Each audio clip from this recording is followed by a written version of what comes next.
been a few days, almost a week I would say. I don't even know, to be honest. I haven't checked. The fuck?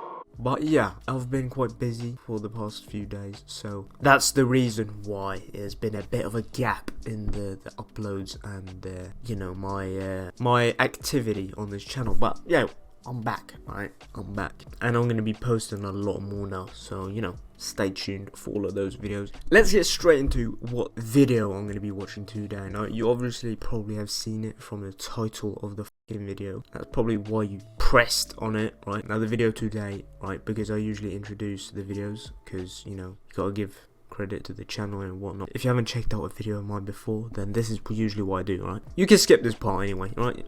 Most people do, I'm pretty sure. So today we are going to be watching World War 1 Oversimplified Part 1. I'm pretty sure there's 2 parts to this video, or this World War 1 thing. But yeah, I'm not a history buff, or whatever you would call it. You know, I know a bit of history, you know. I know probably the most basic stuff about history, but I'm not like fully into it. I don't know all the details about stuff that happened, for example, in World War 1, so this is probably gonna, you know, bring it up. So I'm gonna find out probably stuff that I've never really, you know, known about World War 1, essentially, from this video. Be sure to let me know any videos that would be interesting, or that would spark my knowledge and, you know, make me better at history. The more knowledge, the better. Let's get straight into this video before I stall it anymore. 3, 2, 1. World War 1, here we come.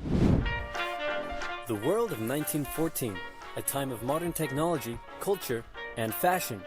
Truly the height of civilization. Oh damn, I'm an Let's have a ostrich. war. Everyone knew a big war was coming. France wanted some stuff back that Germany had taken from it. Germany wanted to take more of everyone's stuff, and they were building a big sexy navy that was making the British uncomfortable. Oh These shit. empires thought they were really cool, but lots of different people who lived there didn't think it was so cool. And some of them had even been declaring independence with help from Russia. Everyone was talking about each other behind each other's backs. Throw in the fact that military technology had come a long way since the last major war, and suddenly everyone was pretty eager to beat each other up. In this area of Austria-Hungary lived some Serbs and Bosnians who hated living in Austria-Hungary. So the Austro-Hungarian Archduke Franz Ferdinand goes there for a nice drive in an open-top car, with his car's route published in advance. And that went just about as well as you'd expect. Yeah, I've heard about assassins that. were Yeah. waiting for him along the way and threw bombs at his car. But What? they missed and blew up some officers behind him instead. So the Archduke goes into hiding, leaves Sarajevo, and the whole war never happens. No, the Archduke doesn't leave, but instead goes back out in the open my one to visit idiot. the injured officers in hospital. The driver takes a wrong turn and by sheer coincidence gets stuck beside one of the failed assassins, who shoots him. Oh, that is unlucky. Understandably pissed about all this, and they think the Serbian government had something to do with it, which they might have. So they go to their ally Germany and say, "Hey Germany, we're going to declare war on Serbia," and Germany is all for that. So Austria-Hungary send a big list of impossible demands to Serbia, and when Serbia refuses, they declare war. So that's how it started. Yeah, I think I Austria-Hungary remember and hearing Germany about are that. friends, and Serbia is protected by Russia, who's friends with France, so they'll declare war on each other. Montenegro joins in too. Jesus France and Christ. Britain also have a kind of alliance. So when France says, "Hey Britain, you got my back," Britain is like, maybe. Maybe, maybe not. Stay out of it, which is great for Germany because Germany has a plan. They know that Russia is so big and clumsy that it will take them a while to get ready for war. So with this guy in charge, Germany will send all its troops into France at lightning speed while Russia's getting ready, defeat France, then move all the troops to Russia and defeat Russia, and then we all speak German and eat Pfefferpottast every day. Just one problem. France has loads of forts and defenses along its German border, and Germany can't waste any time fighting them, so Germany decides to go around them through Belgium. Invasion! Belgium is neutral, but Germany wants to march 750,000 troops through it to get around France's defenses. Oh, wow. They're hoping Belgium will just kind of sit down and shut up, but they don't. They fight back, and they're pretty good too, so they slow the Germans down. What's worse is that Britain shows up, and they're pretty pissed that Germany's invading neutral countries. So now Britain declares war on Germany. Oh, well then it's GG, So innit? Germany push on through Belgium and commit some Now you done atrocities fucked up, along the Germany. way. They also wear spikes and sometimes skulls on their uniform. So if you're trying to not look like the bad guys, good job. The Allies have a propaganda extravaganza, and this starts having an influence around the world, notably in America.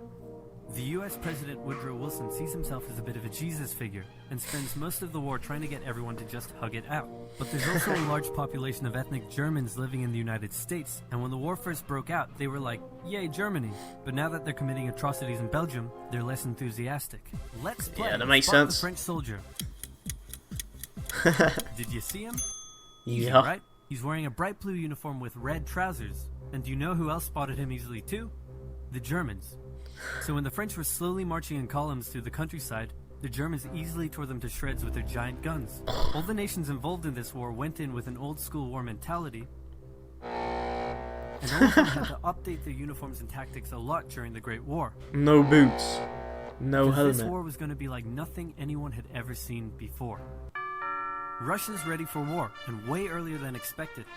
Hey Austria-Hungary, can you get on top of that? Oh yeah, sure, we've got this. Nope. So Germany has to send some troops back to the east to defend against the Russians. The chief of staff of the Austro-Hungarian army is this guy, and although he is handsome, he turns out not to be the best military strategist. Austria-Hungary constantly ignores Germany's advice, and then comes running back to Germany whenever they get in trouble. Austria-Hungary even gets its ass kicked by tiny Serbia, who repels all their invasion attempts at the start of the war. It's better news for Germany in the north, though, where they almost completely wipe out the Russian Second Army. Back on the Western Front, the Germans continue advancing and are in sight of Paris. At this point, anyone would be forgiven for thinking the Germans were going to get that quick victory after all. But then things start to go wrong. The French commander-in-chief knew something had to be done, and he ordered his armies to stop retreating. In the resulting battle, a gap opened up in the German lines. If a gap opens up, the enemy can use it to flank you from the side and behind. Damn. The armies have to retreat. The Allies launch a counterattack, so the Germans dig into defensive positions. The Allies do the same. This is no man's land now. Both sides move north, trying to outflank each other along the way. When they reach the sea, they're in a stalemate with trench systems running from the coast to Switzerland. The beginning of trench warfare on the Western Front. Trench warfare. Here's how trench warfare works. Two opposing lines of trenches with no man's land in between. One side would pummel the other with hundreds of thousands of artillery shells, sometimes for days at a time. This had a huge psychological effect on the soldiers. Jesus Christ, look how it is then, then, troops man. would leave their trenches and rush across no man's land.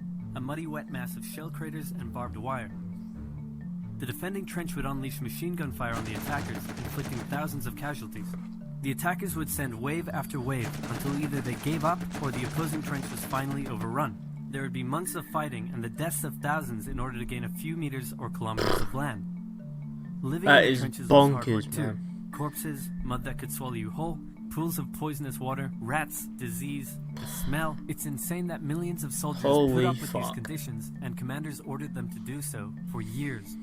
Wowzers. I mean, I knew most of this stuff. Alright, not most of it, but some of it, like that no man's land and how it was with trench warfare and, you know, the diseases and shit. It was horrendous to live in that time period where you just sit in the trench like that. I can imagine that, man. Oh my days, that would be so bad. You're just sitting there trying to survive, and then imagine your commander or whatever, or the general says, "Alright, head on up, try to not get shot." Like that they expect you to become like Neo from the Matrix or some shit. Just dodge the bullet. Even though they've got like MG40, no, they didn't have MG42s, did they? World War 1? Nah, that was World War 2, wasn't it? Well, they had some sort of machine gun, didn't they? Yeah, good luck dodging the bullets of a machine gun. Yeah, that would be really long. But yeah, that with Germany struggling a lot with Serbia, you know, fucking up and always needing help and shit. Yeah, I didn't know that type of stuff about it. And that, you know, Germany had to retreat and stuff, and then trench warfare began. I thought trench warfare just started straight away or something. I thought that was just the entire thing about World War 1 is that was the tactic, just have trench warfare to, you know, protect the borders and shit of all the countries. But yeah, I didn't know that. They just failed to attack or to invade with what was it, Belgium, and they just ended up doing trench warfare and getting into that rut. Yeah, that's pretty interesting. I didn't know that type of stuff. But yeah, I'm super excited for part 2. I'm gonna have to probably check it out soon so that I don't forget this video, and then with part 2 I won't remember jack shit. I'll just be lost. So yeah, I'm gonna probably react to it quite soon, so stay tuned for that, you know, stay subbed, right? It's coming out later on. Put on that notification thing or whatever so that YouTube doesn't shaft me where it doesn't show my video pop up, you know, when I upload it, because that sometimes happens. But yeah, this was an interesting video. I actually like this type of stuff because, you know, I've always had like a general idea of World War One and what went down, essentially, you know, what countries were with what country, and, you know, who went to war, and about the trenches and shit, but that was about it, you know. I don't really remember how it ended either, so that's what part 2 is probably going to be talking about. I'm excited to watch that and learn from that video. I'm happy that I did check this video out, because this is a different, you know, video. I haven't really checked out any video that has anything to do with like this or like history or anything, so this is kind of like a new chapter on the channel that I could start. Now, if you did enjoy the video, please be sure to like the video and also subscribe. Okay, stay safe, and I'll hopefully see you in my next video coming out soon. See you later.